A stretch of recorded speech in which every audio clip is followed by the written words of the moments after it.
थोडक्यात बोलणार आहे. खरं तर प्रार्थनेवर बोलण्याकरिता मी एवढी मोठी नाही, पण मी स्वतःला भाग्यशाली समजते की आज मला व्यवस्थापनेच्या माध्यमातून इथे बोलण्याची संधी मिळाली. हे शुद्ध आसन खादीचे वर गोल तकिया शोभला, हा नीळ दीपक दावितो बघ शुद्ध सात्विक हे कला, बघ धूप बत्ती आरती एक एक साधी योजना, किती गोड वाटे या जीवा ही सामुदायिक प्रार्थना. आपण प्रार्थना का करतो या प्रश्नाचे उत्तर आपण जोपर्यंत साधक म्हणून शोधणार नाही तोपर्यंत प्रार्थना यशस्वी होणार नाही.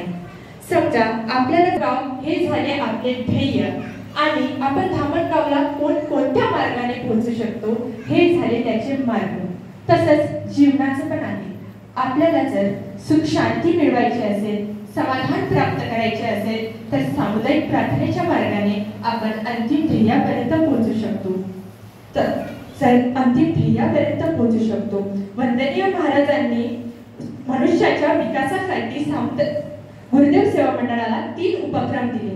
पहिला सामुदायिक ध्यान, दुसरा सामुदायिक प्रार्थना, तिसरा रामधून. मग प्रार्थना म्हणजे काय? तर प्रार्थना म्हणजे देवापुढे विनम्र होऊन मागणे म्हणजे प्रार्थना. विविध जाती धर्माचे समुदायाचे लोक एकत्र येऊन केलेली आराधना म्हणजे सामुदायिक प्रार्थना. आपले जीवन उच्चतम बनवण्याकरिता महाराज प्रार्थनेत म्हणतात, हे प्रार्थना गुरुदेव से यह स्वर्गमय संसार हो, अति उच्चतम जीवन बने परमार्थमय व्यवहार हो. आपण सर्वाधिक मनुष्य आहोत. त्यानंतर आपण भिन्न जातीचे, भिन्न धर्माचे किंवा समुदायाचे अनुयायी आहोत. हा विचार प्रामुख्याने समोर मांडून माणुसकीचा जो धर्म आज लुबल्यासारखा झालाय त्याला पुन्हा एकदा कसं प्रचलित करता येईल व माणूस म्हणून आपल्या कुटुंबात, गावात, देशात किंबहुना अखिल विश्वात एक दिलाने कसं वागता येईल या विचाराला प्रामुख्याची जोड म्हणून या विश्वात सुख शांती निर्माण करण्याकरता मी सामुदायिक प्रार्थना हे साधन निश्चित केले आहे असे महाराज म्हणतात. महाराजांनी वेगवेगळ्या जाती धर्माच्या प्रार्थनेचा अभ्यास केला. मग ती प्रार्थना येशू ख्रिस्ताची असो किंवा सिखाची असो किंवा अल्लाची असो, प्रत्येक प्रार्थनेचा अभ्यास करून महाराजांनी ग्रामगीतेतील अध्याय 27 व 28 मध्ये प्रार्थनेचे महत्त्व विशद केले आहे. महाराज म्हणतात, सर्व धर्माचा समन्वय, विश्व शांतीचे उपाय, लोक सुधारणेचे विद्यालय, सामुदायिक प्रार्थना. मग आपण प्रार्थनेत बघतो काय तर कोणतीही मूर्ती नाही असे असलेले समोरील अधिष्ठान, अविचलित चित्ताचे प्रतीक दीप, प्रकाशाचे प्रतीक सूर्य, वातावरण निर्मिती करता धूपबत्ती, निळसर सागराच्या रूपात शांतती व शुद्धतेचे प्रतीक कमळ, एकमेकात विषारी साप गुंतलेले आहे, जणू 2 द्वेष निर्माण करणारे व्यक्ती एकत्र आले आहे. अशा निळसर सौम्य वातावरणात आपण प्रार्थना करतो. हे वातावरण मनाला सुख शांती देणार आहे असं महाराज म्हणतात. महाराज म्हणतात, सामुदायिक प्रार्थनेची किती गोड ही प्रणाली, लाभो सकळे जनास किती गोड ही प्रणाली. आज सामुदायिक प्रार्थनेची खरी गरज ही लहान मुलांना आहे. कारण हे लहान मुलं उद्या चालून राष्ट्राचे भावी आदर्श नागरिक होतील. महाराज ग्रामगीतेत म्हणतात की आजची सान पालक उद्याची तरुण कार्यकर्ते होतील, गावाचा पान फेडतील उत्तम गुणांनी.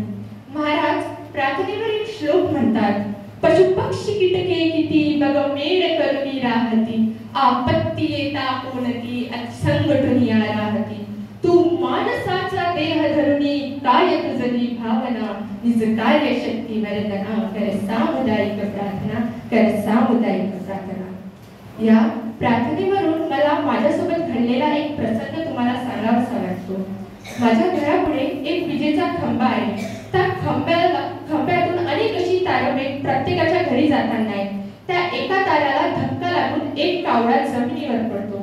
कावळा जमिनीवर पडल्यानंतर तिथे अनेक अशी कावळे जमा झाली व काव काव करायला लागली. मी तिथे जाऊन बघते तर तो कावळा मेला होता. ते त्या प्रसंगातून असं दर्शवत होतं की ते सर्व कावळे त्या कावळा मेला म्हणून दुःख दाखवत होते की आम्ही एक आहो आणि आम्हाला देखील एका दुसऱ्याबद्दल भावना आहे, पण आज जर एखादा व्यक्ती मेला तर शेजारचा व्यक्ती जाऊन सुद्धा बघत नाही का? कारण आज माणुसकी शिल्लक राहिली नाही. तर माणुसकी कधी निर्माण होणार? जेव्हा आपण सामुदायिक प्रार्थनेतील चांगले विचार, चांगले संस्कार अंगी करू. आज अनेक तरुण पिढी आपल्या आई वडिलांना वृद्धाश्रमात पाठवतात का? तेच आई वडील ज्यांनी तुम्हाला बोट धरून चालवायला शिकवलं, तेच आई वडील ज्यांनी तुम्हाला खांद्यावर पूर्ण यात्रा फिरवली, पूर्ण गाव फिरवलं, तुम्हाला पाणीचा प सुद्धा म्हणता येत नव्हतं तरी सुद्धा तुम्हाला पाणी द्यायचे, तेच आई वडिलांना आज तीच तरुण पिढी वृद्धाश्रमात पाठवतात. त्यापेक्षा मुलांना कोणत्याही पक्षाचा झेंडा दिल्यापेक्षा त्यांना सामुदायिक प्रार्थनेचा झेंडा द्या, जेणेकरून आई वडिलांवर पश्चातापाची वेळ येणार नाही. आज लहान मुलांवर संस्काराची का गरज आहे? एक प्रसंग सांगू इच्छितो. एक आई आपल्या सासऱ्याला बिना दाण्याच्या कपात चहा देते आणि आपल्या मुलाला म्हणते, बाळा चा आणि हा चहा आपल्या आजोबाला दे. तो बाळा त्या कपाची दांडी शोधत होता, पण त्या कपाला दांडीच नव्हती. मग तो मुलगा आपल्या आईला म्हणतो, आई या कपाला तर दांडीच नाही, आपल्या घरात एवढे चांगले कप आहे तर आजोबाला हा तुटल्या दाण्याचा कप का? तर ती आई आपल्या मुलाला समजूस घालून म्हणते, बाळा आजोबा म्हातारे झाले म्हणून त्याचा हात थरथरतो आणि कप खाली पडतो आणि त्याचा दांडी तुटून जाते. मग आपण आपल्या घरातले सर्व कप असेच करून घ्यायचे का? म्हणून त्यांनी तोडलेला हा कप मी बाजूला काढून त्यांच्यासाठी ठेवला. मुलगा म्हणतो, आई तू जे बोलते ना बरोबर आहे, पण हा कप मात्र सांभाळून ठेव.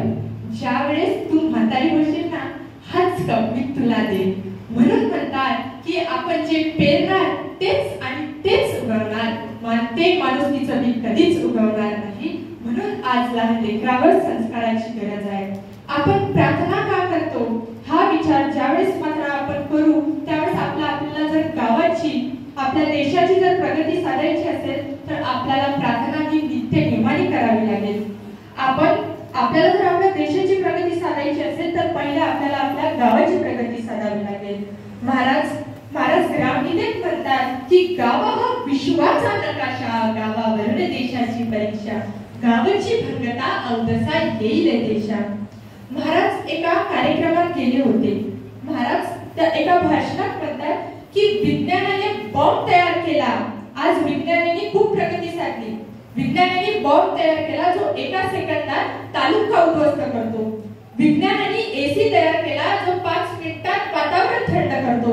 पण विज्ञानाने असा बॉम्ब तयार केला का की एका गावात तो बॉम्ब टाकला की तिथले लोक सज्जन सदाचारी होतील, कुटुंबातील हेवे धावे नष्ट करतील, गावात सुख शांती समृद्धी आणतील, गावात भावचारा वाढवतील.